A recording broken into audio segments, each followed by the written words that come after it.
référant à la loi numéro 1/07 du 13 mars 2019 portant révision de la loi numéro 1/31 du 31 décembre 2013 portant mission, composition, organisation et fonctionnement de la Commission nationale des terreaux très bien, en son article 32, alinéa 2, au sujet du délai de sa saisine, vu la loi susvisée dans son article 31, où il est souligné que le mandat de la CNTB est de 3 ans à compter du 13 mars 2019, attendu que les membres de la commission doivent effectuer des descentes sur terrain pour bien instruire les dossiers et éviter des dépenses aux sinistrés, la Commission nationale des terreaux très bien déclare ce qui suit.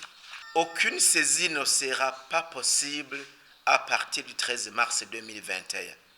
À ce titre, il est recommandé au président des délégations provinciales d'en tirer les conséquences. 2. Néanmoins, la Commission continuera à connaître de toutes les affaires soumises avant cette date-là par des sinistrés ou des occupants secondaires, tant au niveau provincial que national, en vue de la restitution de leur patrimoine. Article 7, premier point de la loi régissant la Commission. Dans l'attente de la fin du mandat de la Commission prévue le 13 mars 2022, la Commission attire l'attention sur les points suivants. 1. Le respect de la Commission et de la loi qui la régit, d'autant plus qu'il y en a qui font la sourde oreille aux décisions qu'elle prend, surtout quand il leur est demandé de suspendre les activités dans des endroits litigieux. 2. Le refus d'être notifié des décisions pour les parties en conflit visant à attendre la fin du mandat de la Commission en vue de s'éterniser dans les biens d'autrui. 3. La diffamation à l'égard de la Commission. Il est prié à quiconque, croyant avoir été victime d'infractions, d'en fournir des faits constitutifs et de saisir plutôt les organes habilités. 4. La contrefaçon ou la falsification des sceaux de la Commission, non sans parler des faux en écriture, comme par des gens qui ne veulent pas restituer la chose d'autrui. Je leur conseille de ne plus se hasarder, parce que ce sont des infractions punissables par le Code pénal burundais. 5. Des propos mensongers faisant état d'une nouvelle saisine par la CNTB quant aux affaires arrangées à l'amiable déjà clôturées.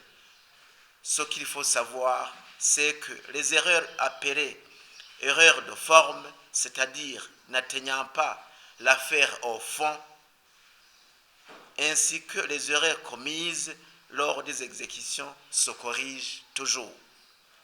6.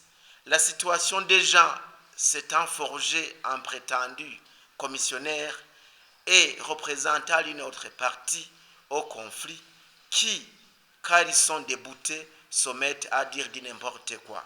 La Commission saisit cette occasion pour les mettre en garde. Enfin, l'incompréhension de la loi régissant la Commission en son article 22, alinéa 2, qui donne de la latitude au président de la Commission de pouvoir ordonner, selon les circonstances, le sursis à l'exécution de la décision prise. Je voudrais porter à la connaissance de tout un chacun qu'il existe à l'heure actuelle certains des citoyens burundais mal intentionnés et qui essaient de faire croire que la Commission travaille à la merci de l'ethnicité ou du favoritisme. Je rappelle que la Commission reste le seul organe pourvu de compétences de restituer, de réhabiliter les sinistrés dans leurs droits. Donc, ces critères allégués n'y ont pas de place.